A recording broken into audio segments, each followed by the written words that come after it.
Cimoooooooo!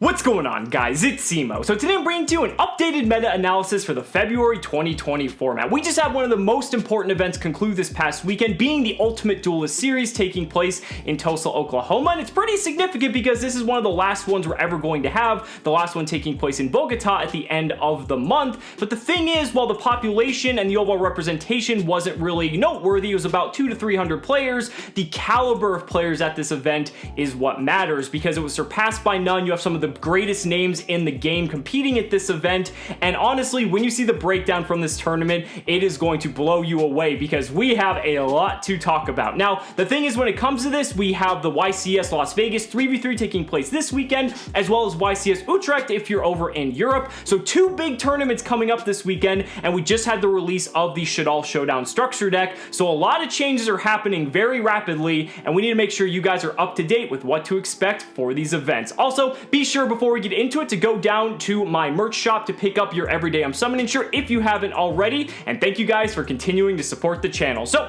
without further ado, let's go ahead and get right into it. So here is your top 32 breakdown from the UDS event in Tulsa. Now, they did end up cutting to a top 8 when they ended up doing the overall tournament. Just the way it's structured, it's done a little bit differently than your traditional YCS. They played 12 rounds of Swiss, and then after the 12 rounds of Swiss, they ended up cutting to a top 8. They were a few players short from cutting to top 16. This top 32 breakdown you're looking at here was just a breakdown of all the decks that were in the top 32 if they counted it, just to give you guys a representation of like what were the top represented decks here. And this is crazy, right? I mean, some things aren't really a surprise. I mean, Spiral's still at the top.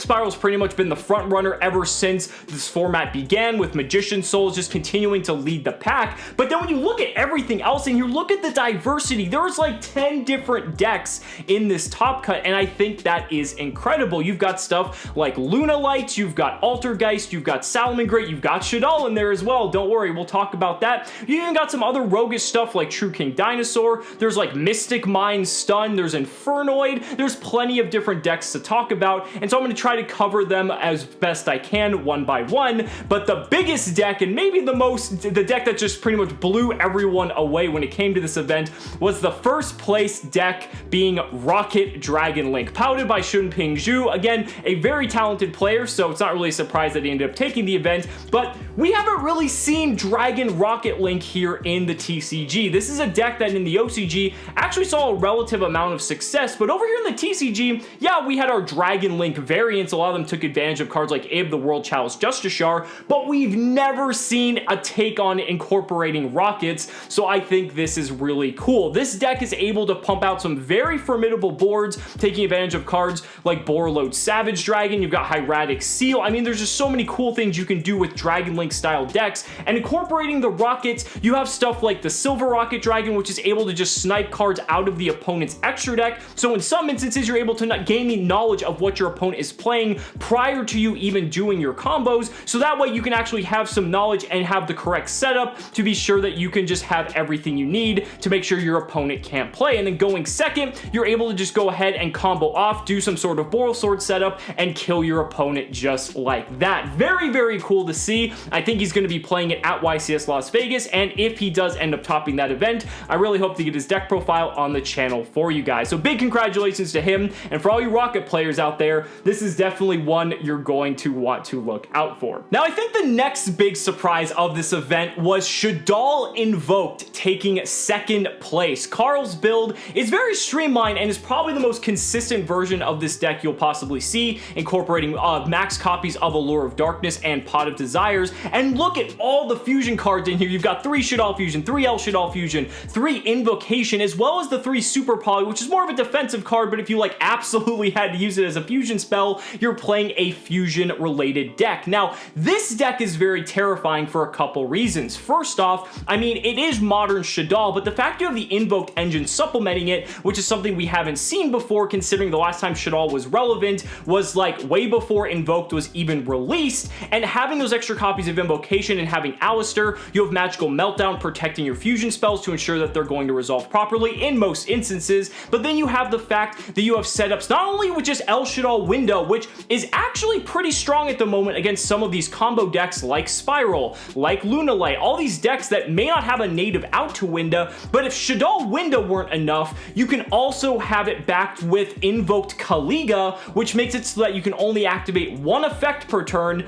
and can only declare a single attack per turn as well. This is thanks to the brand new Cross Sheep out of the Ignition Assault set that just came out, and because Kaliga just happens to be a level 4, you're able to go use your invocation, summon the Kaliga, link off into Cross Sheep, and then as long as you have a fusion spell to summon that Winda, it'll trigger the Cross Sheep, summon Kaliga, and you have a very, very terrifying board. It may not be like this huge build a board, break my board style of thing, but when it comes down to it, making it so that your opponent can only special summon once, they can only use one effect and declare one attack, a lot of people cannot deal with that turn 1 without taking advantage of their side deck. So be prepared when it comes to this. I'm not sure how much hype this deck is going to get, but there is going to be some difficulty in outing this specific board just because it's very, compared to like the rest of the meta, the traditional like outs for destroying these types of setups aren't really good against this specific board. I think cards like Dark Ruler No More are pretty good, things like that, but like, you know, Sphere Mode doesn't really do a lot. Things that you typically would expect to use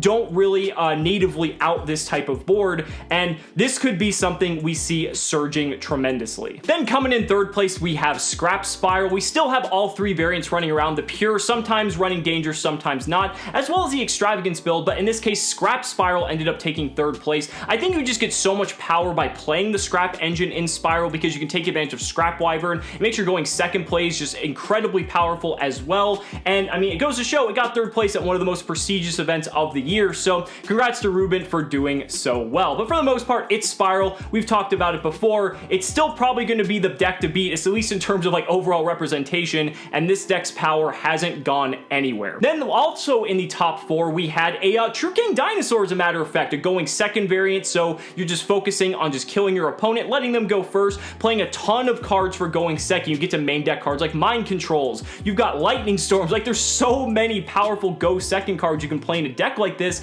and even aside from that, you know, the dinosaurs themselves lend themselves to going second because they're so big. I mean, Ultimate Conductor Tyranno is a beast of a boss monster. Very, very strong deck. I don't know if it's still Rogue anymore, but congrats to Scott Page for getting that top 4. Now moving on to some more interesting decks. At top 8, there was a Lunalight deck, but it wasn't your traditional Lunalight deck. This one was incorporating a playset of Zodiac Barrage and a lone copy of Zodiac Thoroughblade to give you access to just another Beast Warrior that is a level 4 that you can help go into all of your plays just because it is a rank 4 spam deck. But what's incredible about this is because when you have Barrage and Magician Souls, your Magician Souls can actually send that Barrage and generate you more pluses in addition to the rest of the combo. So that was very heads up. It also incorporated Brotherhood of the Fire Fist Eagle, as well as a lone copy of Buffalo, because then Buffalo can then be sent to the graveyard, and because Eagle makes it so that you don't have to pay cost for the Fire Fist effects, you just get a free level 4 to your field to again just extend your plays even further. A lot of ingenuity in this deck and very intricate. This was also being worked on with Noah Bagelman, as you guys know, very prolific deck builder. So I wouldn't be surprised if another variant of some kind comes out of this event going into this weekend with YCS Las Vegas as well as YCS Utrecht.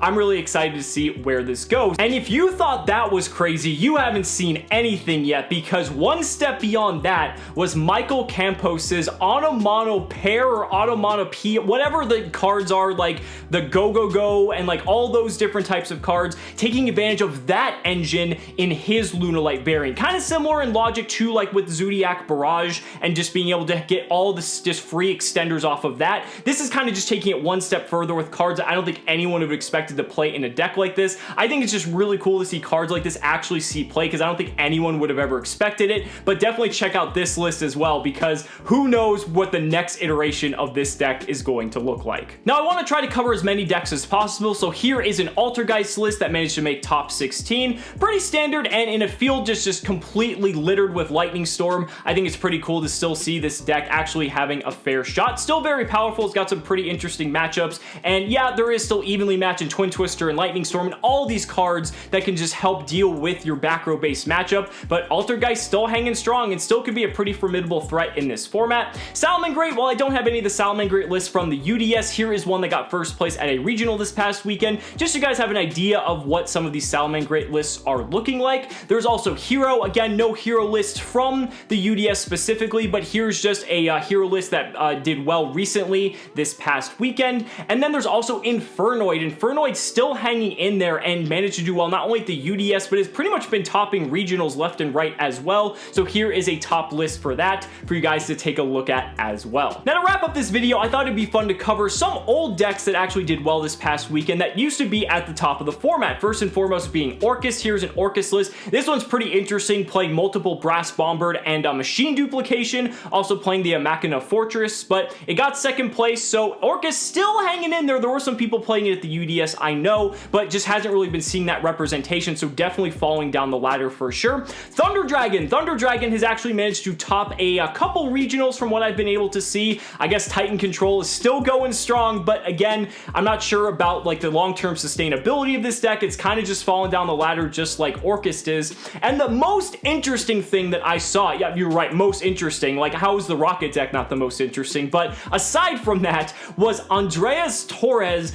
playing an Ad Ignister deck and managing to get top 8 at a regional. Now, this is really interesting. I'm not sure if he's going to be at the 3v3 in Las Vegas or he might just be going to like the UDS and Bogota. I'd imagine he'd be there for sure, but this is probably the first time this deck has seen any competitive success whatsoever ever since its release, even though we just got a majority of the cards in Ignition Assault, but people did not have a lot of faith in this deck whatsoever, and this is being piloted by arguably one of the best players in the game, so I am very curious to see where this goes, and if so, I mean, who knows, this could be the next meta trend, just like how we saw Shaddoll come out of nowhere. I don't know, it would be really interesting and cool to see Ad Ignister take something like YCS Vegas. Who knows, we'll just have to see, but time will certainly tell. But guys, that's gonna go ahead and wrap up this meta analysis. Let me know down in the comments what you guys think about how this format is shaping up. I'd really love to hear your thoughts. Thank you guys so much for watching the video. Be sure to like the video as always. Subscribe to the channel for more amazing Yu-Gi-Oh content, and if you found this video helpful, consider supporting me on Patreon or becoming a YouTube channel member. Just by showing your support in any way that you can, you're investing in my ability to continue bringing you amazing Yu-Gi-Oh content. So thanks so much again, and we'll see you next time.